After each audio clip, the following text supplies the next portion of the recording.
जय श्री राम, जय छठी मैया।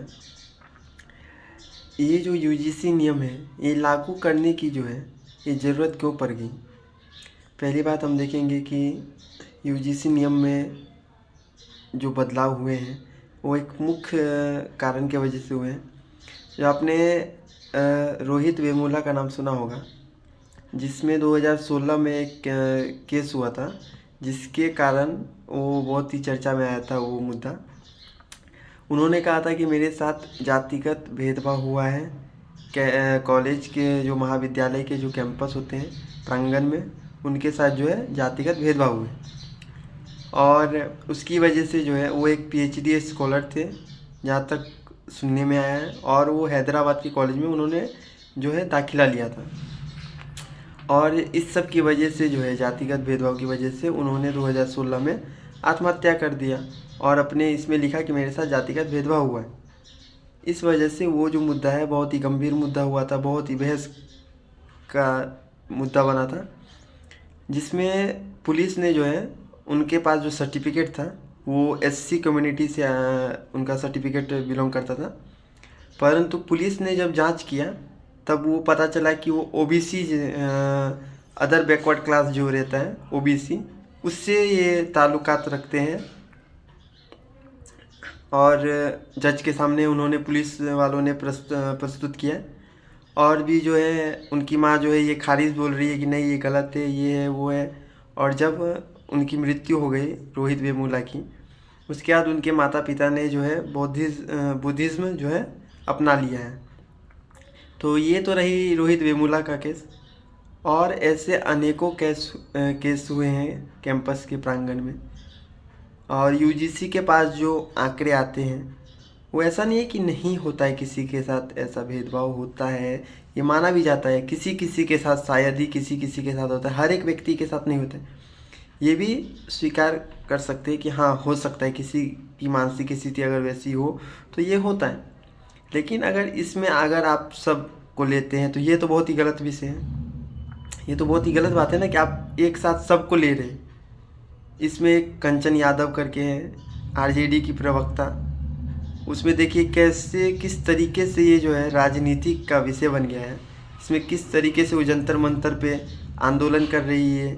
एक यादव करके है, ये भी देखिए, ये वीडियो मैं लगा रहा हूँ, आप लोग देखिए, दोनों का वीडियो देखिए। यहाँ पे जंतर मंतर पे कंचन यादव करके हैं और एक और यादव करके है, वो भी कैसे ब्राह्मण बनिया राजपूत भारत छोड़ो का नारा लगा रहे हैं। ये लोग आप लोग देखिए। आपको इस आधार पर फंसाया जाना चाहिए कि आपने कभी भी इस देश के 90% ओबीसी, एससी, एसटी, बहुसंख्यक जो आबादी है, जो माइनॉरिटी है, उसको आपने उसका हक नहीं दिया। आपको इस बेसिस पर फंसाया जाना चाहिए। क्योंकि तो स्वर्ण समाज के लोगों को आप लोग कैसे विश्वास दिलाएंगे कि उनके खिलाफ हमें विश्वास दिलाने की जरूरत नहीं है। वो खुद से विश्वास करें। वो खुद से विश्वास करें कि हजारों सालों से सत्ता का सुख भोगने वाले लोग, हजारों सालों से संस्थानों में बैठने वाले लोग, हजारों साल से देश के यूनिवर्सिटियों में, देश के संस्थानों में, जहां गुरुकुल हो, जहां जो भी जिस तरह की हमारी व्यवस्था रही है, एजुकेशन सिस्टम, हर जगह से कब्जा करने वाले लोग, अगर आज हमें कोई हक मिल रहा है तो हम तुम्हें क्यों भरोसा दिलाएं? तुम खुद भरोसा करो। में आते हैं। नहीं, मैं निकलूंगी, लेट हो रहा है। नहीं मैम 2 मिनट तो दे दो। मैम 2 मिनट तो बात कर लो। कहाँ गए भाई? मैम 2 मिनट तो बात कर लो। मैंने आपको बोला 1 मिनट लेट हो रहा है ना। अच्छा मैम, जब आपका एक स्टेटमेंट आता है कि इस यूजीसी नियम के तहत इनको फंसाना चाहिए, उस पर क्या कहना चाहिए? मैम जब आप स्टेटमेंट देती है यूजीसी नियम के तहत स्वर्णों को धक्का मत दीजिए, धक्का मत दीजिए। मैम रिप्लाई बुलाओ, धक्का दे रही। स्वर्णों को फंसा, अच्छा इस तरीके से यूजीसी नियम लागू करोगे?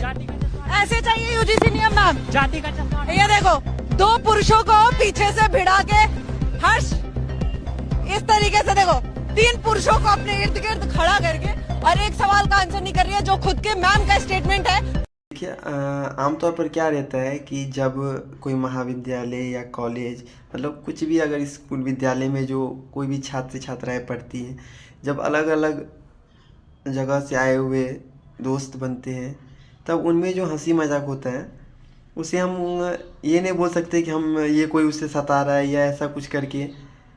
जब दोस्तों में हंसी मजाक होता है, वो मजाक के सेंस में होता है, मजाक के लिए लिया जाता है। कोई किसी ने किसी को बौना बोल दिया, किसी ने किसी को कुछ भी बोल दिया, काला बोल दिया, कल्लू बोल दिया, इस तरह तरीके से आप लोग देख सकते हैं।